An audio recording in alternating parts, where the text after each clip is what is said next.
Fala galera, seguindo o nosso roteiro pela Ásia, hoje chegamos em Myanmar. Bagan foi a capital do antigo reino de Pagan do século 9 ao 11. Durante esse reinado, mais de 10.000 templos budistas, pagodas e monastérios foram construídos. Atualmente resistem ao tempo e aos inúmeros terremotos na região, aproximadamente 2.000 dessas construções. Sendo que no último terremoto, em 2016, mais de 400 estruturas foram danificadas. Por aqui nós vamos explorar alguns desses templos nessa imensa área arqueológica na floresta de Myanmar.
Há indícios de que a região do antigo Império de Pagan é habitada há pelo menos 10.000 anos, com evidências de construções de sistemas de gerenciamento de água ainda no século II a.C.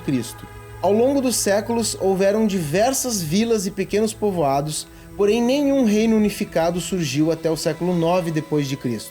Atualmente, as ruínas de Pagan cobrem uma área de aproximadamente 40 km², nas quais os governantes do Império construíram mais de 10.000 templos, estupas e pagodas através de doações de terras e materiais entre os séculos XI e XIII.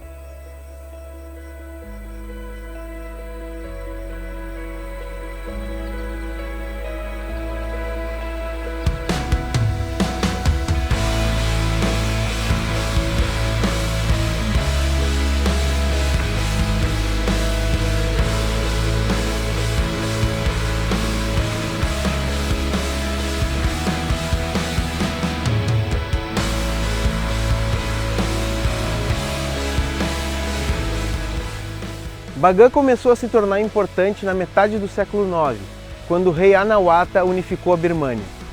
Sendo o centro político, econômico e cultural, a cidade prosperou e se tornou um centro de estudos religiosos, o que explica a tamanha quantidade de templos. Já em 1287, o reino e a capital foram invadidos e saqueados por mongóis, tendo sua população reduzida a só uma vila. Em 1989, a junta militar governante alterou o nome de Birmânia para Myanmar.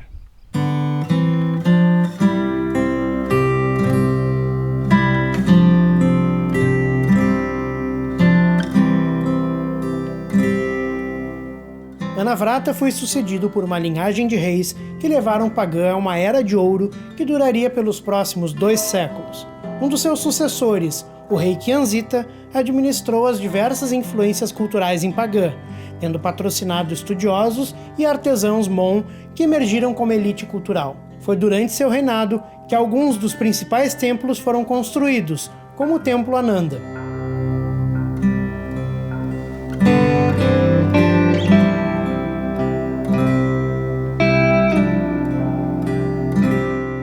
O Templo Ananda é um dos maiores e mais importantes templos budistas de Bagan.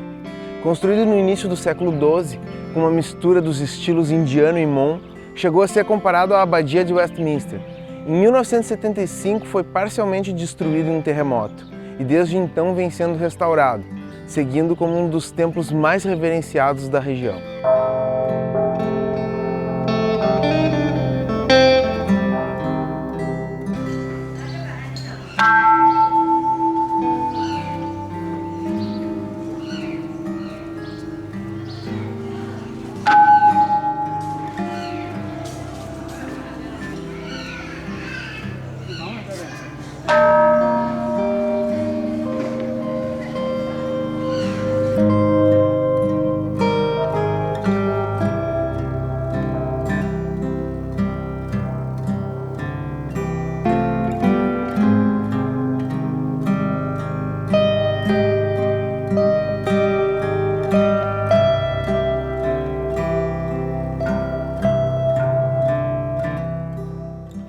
Uma curiosidade triste: em meados dos anos 90, o governo de Myanmar iniciou um ciclo de restaurações de inúmeros templos, mas sem critério arquitetônico histórico nenhum, fugindo totalmente do padrão original.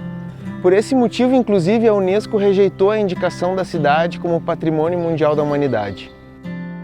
A origem do nome Ananda acompanha a lenda da construção do templo. Disse que 8 monges indianos visitaram o rei Kyanzita e fizeram uma descrição tão detalhada e viva da lendária caverna Nanda Mula no Himalaia, deixando o rei tão impressionado que ele decidiu replicar a imagem, ordenando a construção do templo imediatamente. Inicialmente, o templo era chamado Nandamu, mas com o tempo transformou-se em Ananda.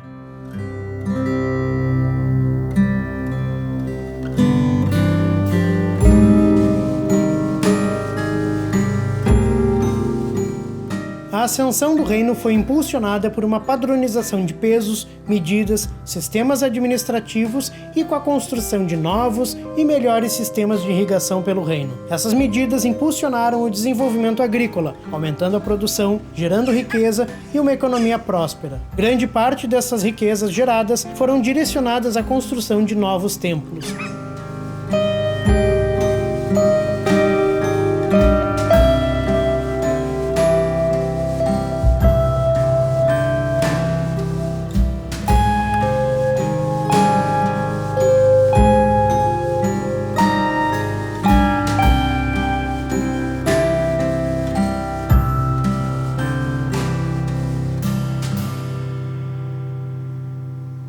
O Templo da Mayang é a maior estrutura construída em Bagan.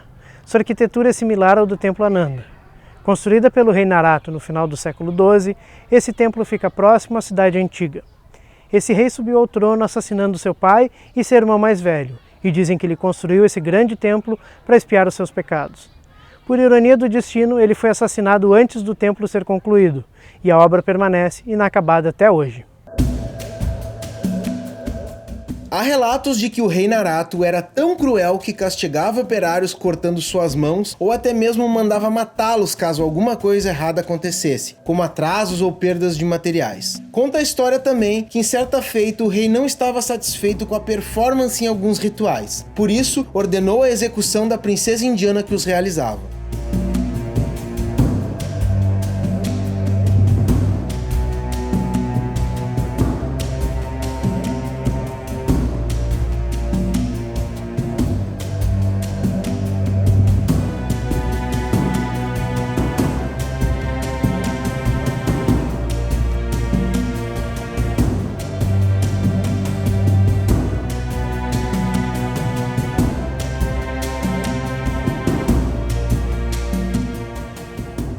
Desde o terremoto de 1975, veículos automotores estão proibidos de circular na zona arqueológica, sendo liberadas somente as motos elétricas, bicicletas e carroças puxadas por animais. Com isso, a vida das pessoas por aqui é pacata e simples. Não há barulho de motores, trânsito ou poluição. Elas se dedicam ao artesanato e turismo, mantendo algumas de suas tradições, como o uso da tanaka no rosto, uma pasta de raspas de sândalo e água. A mistura funciona como um protetor solar e ajuda a combater o envelhecimento da pele.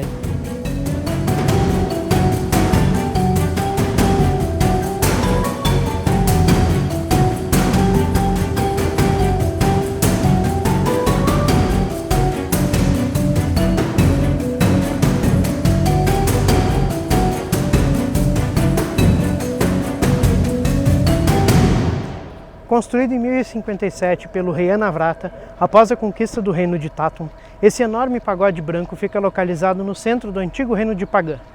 O Shwe-Sandor também é conhecido como Ganesh or Mahapene, pois esculturas do deus hindu já ocuparam as quinas dos 5 andares, antes de terem sido cobertas durante as restaurações anteriores. É também um ponto de peregrinação, pois acredita-se que uma relíquia contendo fios do cabelo do Buda esteja guardado dentro da estupa. Assim como a gente viu na Tailândia, aqui em Bagan eles também têm o Buda deitado. A grande diferença é que esse aqui está muito mais perto e ele infelizmente foi restaurado usando cimento, não respeitou as características originais da estátua e é uma pena porque a gente consegue ver ali, por exemplo, um pedaço bem grande com cimento por cima.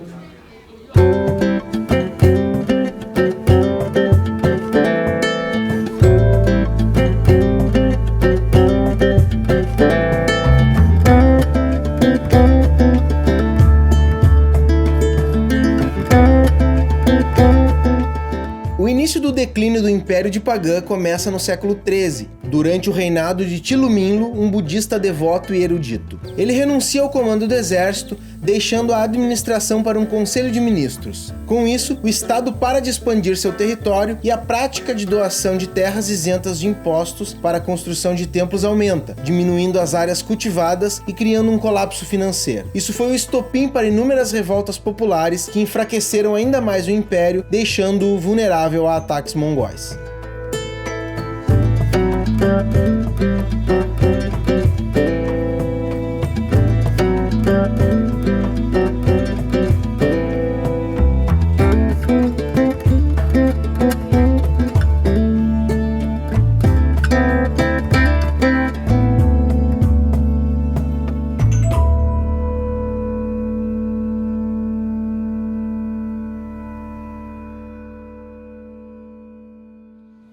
Uma curiosidade sobre os templos é que esse aqui ele é o único templo hinduísta de toda a região de Bagã.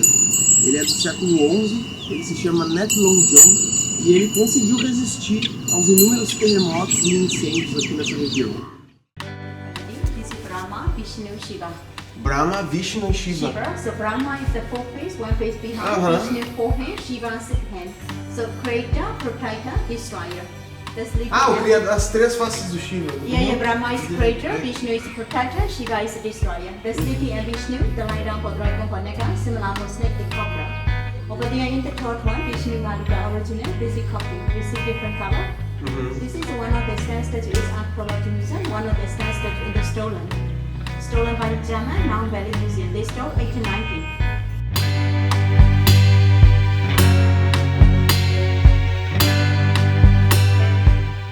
O templo foi um dos primeiros a serem construídos na região e, segundo a história, serviu para atender o desejo do rei Anavrata de armazenar todas as esculturas e imagens hindus da região em um só local, com o intuito de fortificar a crença do povo no budismo Theravada, religião que havia sido adotada recentemente. A tradução do nome Natlangkyon é algo como o templo que confina os espíritos e serviu como templo para a comunidade mercante indiana e brahmane, a serviço do rei, indicando uma tolerância entre o budismo e o hinduísmo. Em 1890, uma enorme estátua de Vishnu foi removida do templo, estando atualmente em exposição em um museu de Berlim.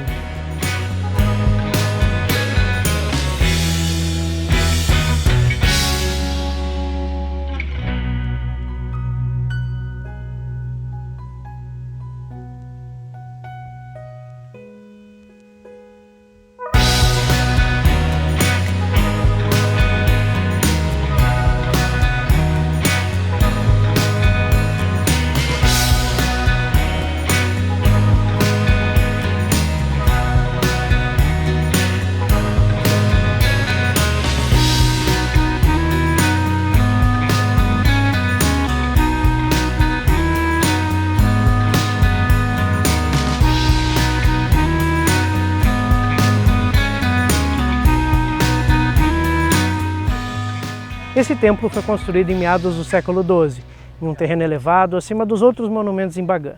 É um dos mais altos, ultrapassando 60 metros de altura. Ele se diferencia dos demais templos por não possuir uma imagem de Buda na entrada principal e por ser pintado de branco, enquanto os demais são de tijolo à vista. O seu tamanho e localização central do templo garantiram que ele fosse mais utilizado em cerimônias oficiais do que os templos menores ou mais afastados. O nome Tat Binyu significa a onisciência de Buda, o que explica também as inscrições nas paredes, que querem dizer conhecimento profundo e visão ampla.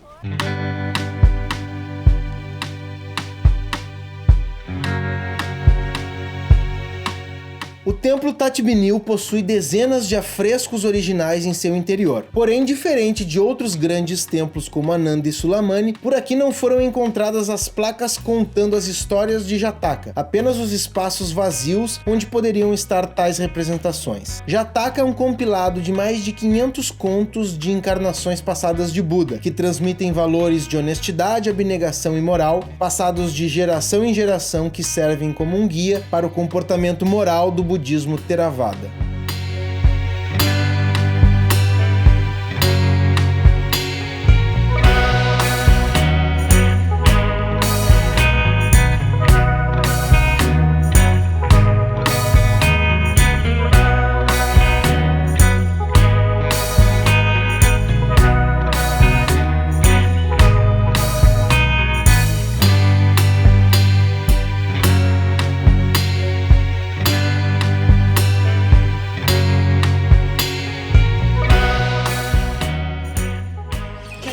explain us one more time about the painting with sand?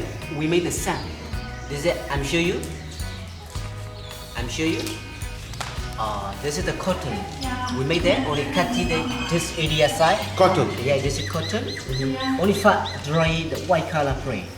White color print finish and drying the knob. And then inside the glue. Do you know glue? And glue the air with river with the sand powder. Samurai finish sunlight for drying. And drying the finish and drying the finish now. 1 layer and 2 layer. 7 layer glue and 7 layer sand. This is the background sand. Background is finished. I make it that's one drawing. I'm show you.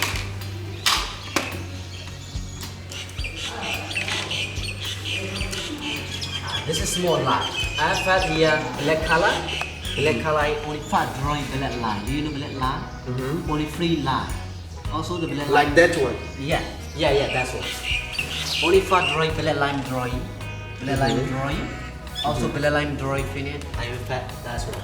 I have a many color, I make it brush. How many colors you have? Sorry? How many colors you have? Color maybe is seven.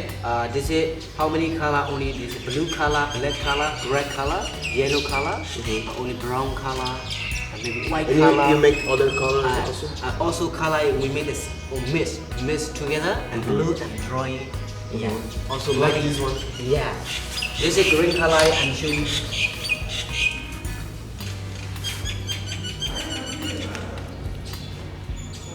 This color. That's This one color, same color. you made this color? Yeah. This is my own color. That's one. Nice. Yeah. This color kind of. That's one. Yeah. It's very beautiful. Yeah. And Maybe Isabel, this color that they here brown color and show you brown color. It's brown color. Yeah, and again that's one drawing.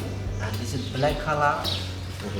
and it's possible to wash? You can also wash it. Doesn't matter. Really. Wash Really. machine? Yeah, wash it over there. You can washing machine put no problem. You can you It's are very when, bright. when you are home. This is shampoo. Do you know shampoo? Shampoo. Then you Shampoo? Can wash it. Yeah. Wash it is okay. Doesn't matter.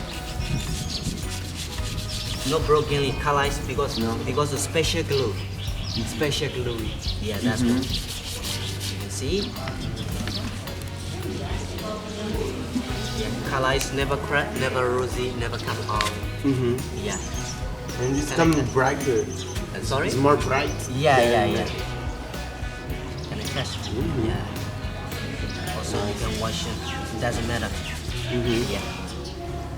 Which one meaning something? Like Maybe this Buddha or... Buddha and this is Bagan lady. And maybe Isabel. Buddha is before copy from the temple. And maybe Isabel. This is 2 elephant no coffee. Isabel. Okay. This is my own. My idea design, my idea color. And because of this is copy from the temple, another temple. Original before the wall painting. We copy the drawing. Because here. That's one copy before the original wall painting. And here is Buddha and And demon. demon. Yeah, demon the loaded flower, he eat the flower. And demon is Buddha is guardian. Yeah, His guardian. guardian. This is 2 dragon. Dragon in Myanmar can be the more power. More power. Yeah.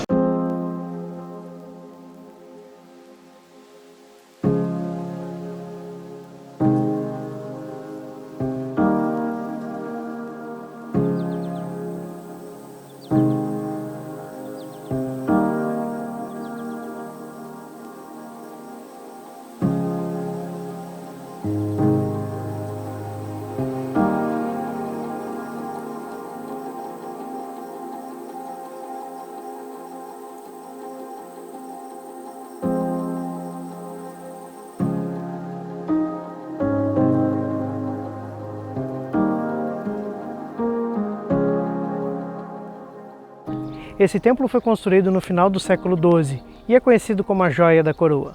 O Templo Sulamani é considerado mais sofisticado que outros templos na região, tendo 2 pisos com largos terraços que criam um efeito de pirâmide. Apesar da restauração realizada após o terremoto em 1975 não ter utilizado materiais adequados, grande parte dos afrescos e pinturas no teto são originais da época da construção.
Provavelmente um dos destinos mais incomuns em que estivemos, Myanmar apresenta uma série de deficiências em infraestrutura, típicas de um país que está começando a se acostumar ao turismo. Entretanto, compensa com a hospitalidade do povo, a boa vontade em ajudar e com uma das zonas arqueológicas mais espetaculares que vimos. Ainda assim, percorrer os milhares de templos com o vento na cara e a liberdade de podermos parar em qualquer lugar que nos interessasse transformou essa experiência em algo único. É chegada a hora de partir e daqui vamos para a Tailândia, onde iremos explorar o país de norte a sul. Até lá!